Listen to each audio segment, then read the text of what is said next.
Oke, Assalamualaikum warahmatullahi wabarakatuh. Kita belajar, jumpa lagi ya bersama saya Kak Eka. Kita akan mempelajari materi kimia yang berjudul sifat fisis dan kimia senyawa hidrokarbon ya. Sifat fisika dan sifat kimia dari senyawa hidrokarbon. Oke, sifat fisika senyawa hidrokarbon itu pertama dalam wujudnya ya pada suhu kamar. Oke, kalau dia alkana ya, alkana itu dia bisa berwujud gas, cair, dan padat.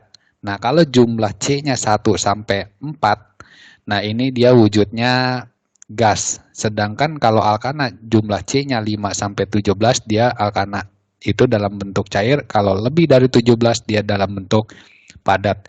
Nah, contoh alkana dalam bentuk gas itu kan kalian bisa lihat ya gas LPG ya. Gas LPG itu kan dia wujudnya gas. Oke, kalau cair kalian bisa lihat N-hexen ya, atau misalkan kalian juga bisa lihat bensin ya. Bensin itu kan termasuk alkana dalam wujud cair. Nah, kalau misalkan dalam wujud padat, nah ini C17, kamu bisa lihat di lilin ya. Lilin itu dia termasuk alkana juga, cuman wujudnya gas. Oke, sifat fisika senyawa hidrokarbon berdasarkan nonpolar ya. Semakin panjang rantai, senyawa hidrokarbon semakin nonpolar. Nah, artinya semakin panjang jumlah rantainya dia semakin nonpolar, artinya semakin sulit larut dalam air. Nah, kalau titik didihnya semakin panjang rantai, ya titik didih senyawa hidrokarbon semakin tinggi ya. Tadi juga kan semakin banyak jumlah karbonnya kan semakin bentuknya semakin padat ya, artinya titik didihnya semakin tinggi. Nah, yang kedua, senyawa karbon rantai lurus memiliki titik didih yang lebih besar dibanding rantai karbon bercabang dengan molekul relatif yang sama. Nah, sekarang kita ambil contoh gini ya. Nah, ini di sini mana titik didih yang paling tinggi ya. Nah, ini kan rantai yang paling panjang ya, yang paling panjang. Nah, yang paling panjang berarti yang paling tinggi titik didihnya ya. Berarti satu paling tinggi titik didihnya. Nah, kemudian yang kedua ini 1, 2, 3, 4. Sedangkan di sini rantai induknya 1, 2, 3. Jadi lebih panjang mana? Yang 4 sama yang 3 lebih panjang mana? Ya, lebih panjang yang 4. Jadinya nomor 2 titik didihnya lebih tinggi dibanding nomor 3. Oke, jadi ini ya 1 yang paling tinggi, 2 sama 3. Jadi yang paling rendah titik didihnya yang nomor 3 ya, karena panjangnya di sini rantai induknya cuma 3. Oke, sifat fisika senyawa hidrokarbon, kelarutan dalam air. Semakin panjang rantai, maka kelarutan hidrokarbon dalam air semakin kecil. Nah, berdasarkan sifat kenonpolarannya tadi ya. Nah, artinya semakin panjang, maka dia semakin nonpolar, maka dia sulit larut dalam air ya, atau larut dalam air kemungkinannya semakin kecil ya, karena sulit larut. Nah, ini contohnya ya, heksen ya, sikloheksen sama air. Nah, ini dia tidak larut ya, seperti minyak. Nah, minyak dengan air itu kan, minyak itu dia termasuk alkana jumlah C yang banyak ya. Nah, untuk kerapatannya, semakin panjang rantai, kerapatan senyawa hidrokarbon semakin tinggi ya. Jadi kerapatannya itu kalau semakin panjang rantainya, kerapatannya semakin tinggi. Oke, untuk kereaktifan ya, sifat kimia senyawa hidrokarbon. Nah, sifat kimia kita bisa lihat yang kereaktifannya. Nah, kereaktifan alkuna itu lebih reaktif dibanding alkena. Alkena lebih reaktif dibanding alkana. Kan kita tahu ya, semakin alkuna ini kan dia ada rangkap 3-nya ya. Alkena itu ada rangkap, alkana kan tidak rangkap ya, karena dia tunggal maka kereaktifannya lebih kecil ya dibanding alkuna, dia rangkap 3. Nah, untuk kestabilan ya kita lihat aja kereaktifan ya. Kalau misalkan dia kurang reaktif maka dia lebih stabil ya, tinggal dibalik aja, kebalikan dari sini. Nah, yang paling stabil itu alkana. Kenapa alkana? Karena dia tidak sulit bereaksi ya, karena dia ikatannya tunggal ya. Kalau ini kan ikatannya rangkap. Bisa kalau rangkap itu dia bisa direaksikan secara DC. Nah, untuk untuk reaksi adisi ini ya nanti kita akan bahas ya. Untuk keasamannya ya ternyata alkuna ini dia lebih asam dibanding alkena. Ya, alkena lebih asam dibanding alkana. Oke, misalkan kita ambil contoh di sini ya. Nah, di sini propana ya. Propana, ini propena. Nah, untuk reaktifannya lebih reaktif mana? Nah, lebih reaktif propena. Nah, kenapa lebih reaktif? Karena ini bisa diisi dengan atom lain ya. Rangkap ini dia bisa diisi atau bisa bereaksi dengan senyawa lain. Kalau dia mudah bereaksi dengan senyawa lain, maka dia reaktifannya tinggi. Kalau ini kan dia sulit. Karena nah, atom mau masuk mana ya kan? Nah, di sini dia sudah stabil. Nah, untuk stabilannya tinggal kebalikan dari keaktifan ya. Nah, kalau propena ini kan dia reaktif, maka dia kurang stabil. Nah, kalau untuk keasamannya, nah kita lihat di sini ya, ternyata alkena lebih asam dibanding alkana ya. Jadi propena ini lebih asam ya. Alkena ini lebih asam dibanding alkana. Propena lebih asam dibanding propana. Oke, reaksi kimia pada alkana. Nah, reaksi pembakaran. Nah, reaksi senyawa hidrokarbon bereaksi dengan oksigen. Nah, ini dibagi menjadi dua ya. Ada yang namanya pembakaran sempurna, ada yang pembakaran tidak sempurna. Bedanya apa sih? Bedanya kalau sempurna itu menghasilkan CO2, kalau tidak sempurna menghasilkan CO atau menghasilkan C aja ya. CO atau C aja. Nah, ini kan C2H6 ini dia termasuk hidrokarbon ya. Hidrokarbon yang bereaksi dengan oksigen itu disebut juga reaksi pembakaran. Hasil sampingannya itu adalah H2O atau uap air. Oke, reaksi substitusi. Reaksi yang terjadi pada saat atom atau kelompok atom dalam senyawa digantikan dengan atom lain atau kelompok atom lain. Ya, artinya digantikan. Nah, misalkan gini. Nah, sekarang kita lihat nih di sini ya. Ini kan di sini ada CH3 ya. Di Cl, nah artinya Cl itu masuk ke C sini, H ini dilepas, nah jadi posisinya ditukar. C melepaskan H, Cl melepaskan Cl. Jadinya apa? Nah, ini posisinya bertukar. Yang tadinya nih H dari mana nih? H dari CH3 yang ditukar tadi, ditukar posisinya. Dia disebut juga substitusi. Nah, ya ini ya yang atas. Nah, bisa juga yang di bawah nih. Nah, antara Cl dengan C yang di tengah ini ya, yang tadinya H-nya ada 2, jadi H-nya ada 1, ya kan? Yang tadi nggak punya Cl, jadi ada Cl, karena ditukar. Dia memberikan H, yang ini memberikan Cl, ya. Cl saya kasih H nih. Nah, sekarang C ini saya kasih Cl nih. Nah, jadi CHCl. Nah, ini jadi HCl. Oke.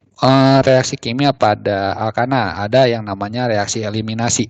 Nah, yang melibatkan lepasnya atom atau gugus atom dari molekul senyawa. Nah, artinya lepas ya, ada yang dilepas.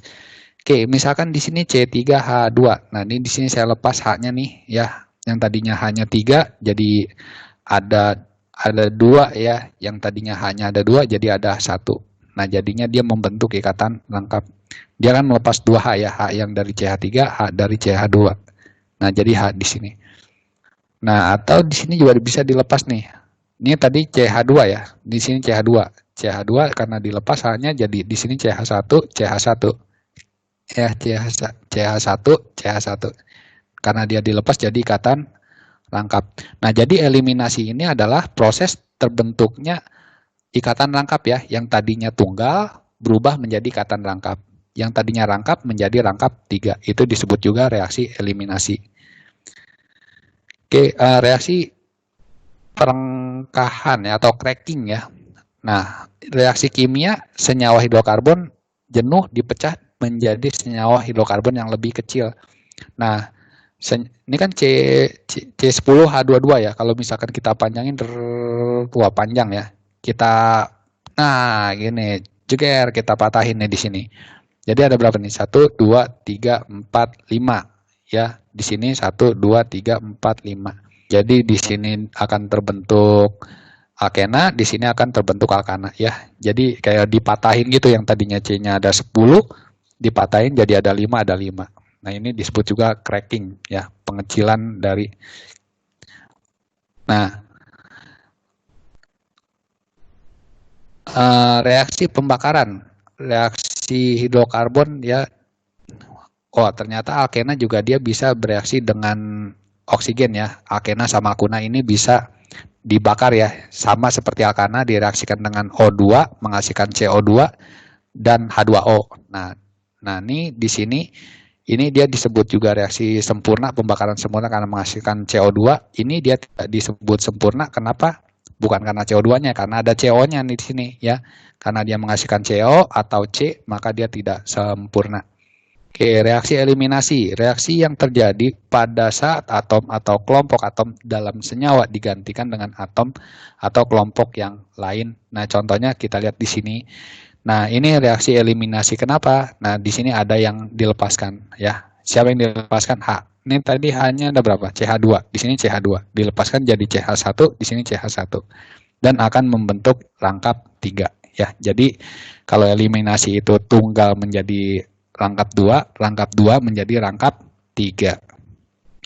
Oke, reaksi kimia pada alkena dan alkuna ya. Reaksi adisi. Nah, reaksi adisi ini dia dibagi menjadi 2. Ada yang namanya adisi molekul simetris ya, kita lihat di sini. Nah, ini simetris ya, artinya sama nih. Ini misalkan nih kita lihat alkananya berarti di sini CH, di sini CH ya. Artinya H ini terserah mau masuk sini kayak mau masuk sini hasilnya sama ya. Mau Cl di sebelah kiri atau di sebelah kanan pasti hasilnya sama. Nah, kemudian ada adisi molekul hidrokarbon asimetris. Nah, asimetris ini artinya dia berbeda. Nah, berbeda maka ada penjelasan tentang adisi Markovnikov. Nah, ini misalkan di sini nih, misalkan kita bagi 2 nih. Yang di sini CH2, yang di sebelah CH1 kan? Dia nggak sama kan? Asimetris kan? Nah, ketika dimasukkan HCl, maka ada 2 kemungkinan.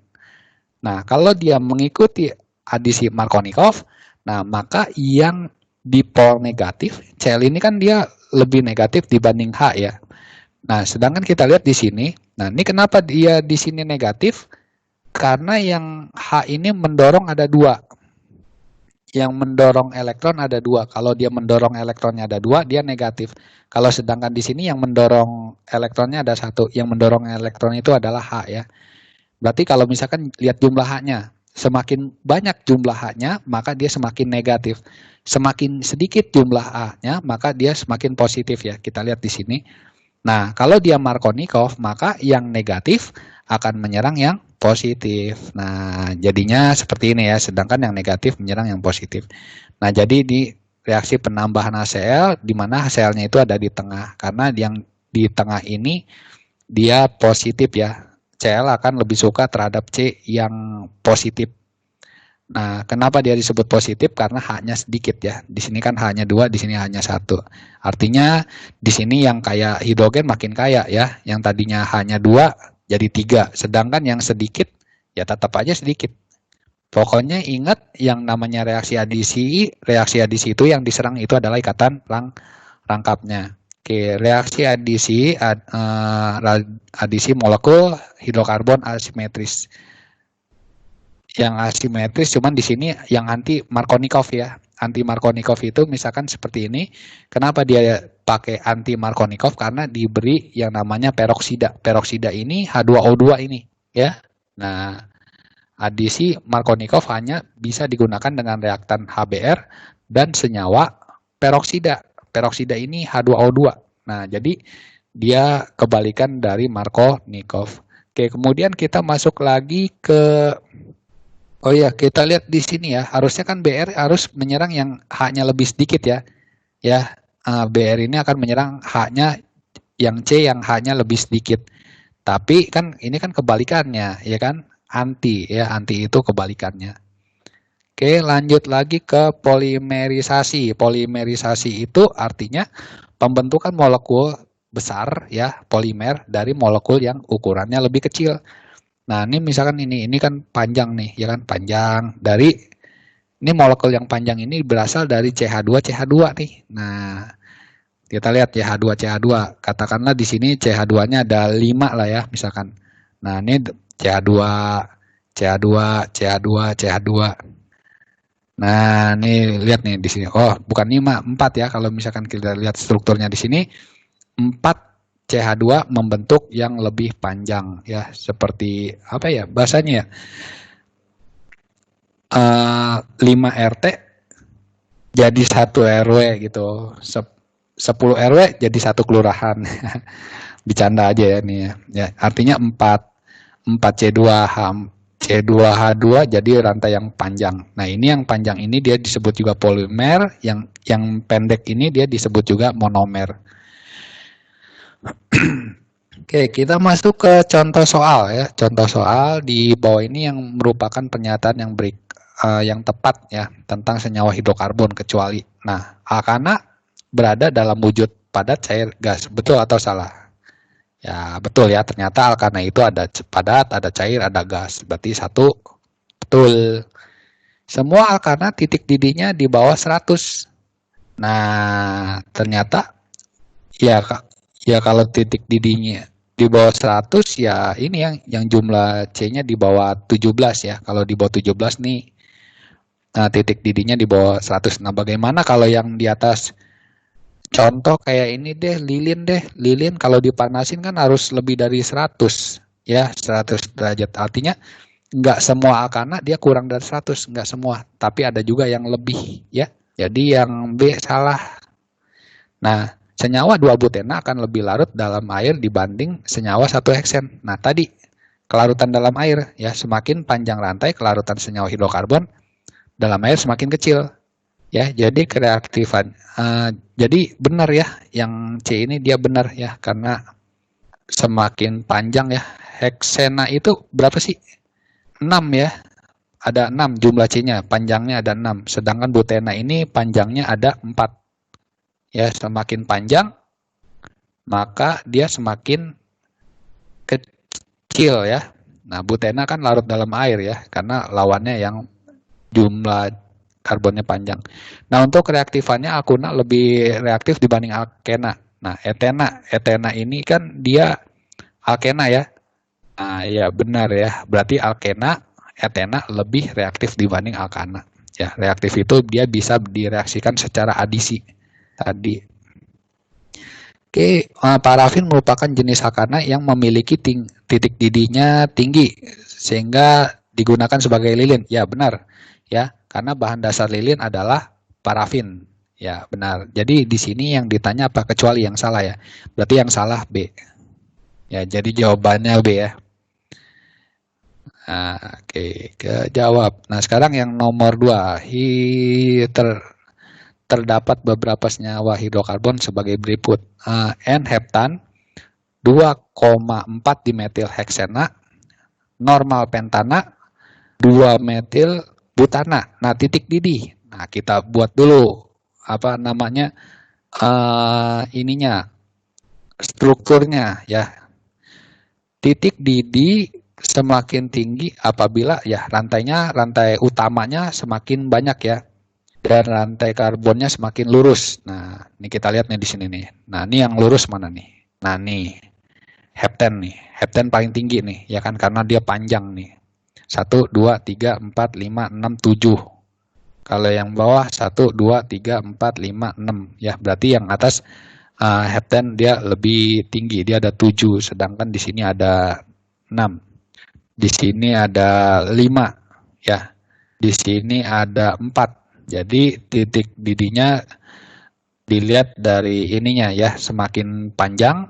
Yang pertama, titik didihnya yang paling tinggi itu yang B. Nah, kedua yang A. Oke, yang B sama yang A. Kenapa yang B? MR-nya, oh ternyata bukan dilihat dari jumlahnya ya. Kalau di jumlahnya emang di atas 7 di bawah 6. Tapi dilihat dari molekul relatifnya. Jumlah C-nya ini lebih banyak ya. Yang B itu jumlah C-nya lebih banyak sehingga titik didihnya semakin tinggi. Kalau yang ini kan jumlah C-nya lebih sedikit. Jadi A yang paling tinggi B, kemudian A, yang ketiga C ya, yang keempat dia D. Ya, dilihat dari jumlah C-nya berarti ya. Yang 6 agak pendek, tapi C-nya banyak.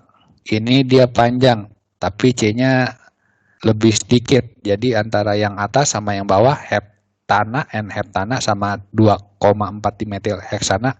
Jadi titik didihnya lebih tinggi yang bawah ya, 2,4 dimetil heksana. Ya, jadi jawabannya yang C. Ya, yang C ya. Dilihat dari MR-nya juga ya. Oke. Assalamualaikum warahmatullahi wabarakatuh. Kita udah selesai ya.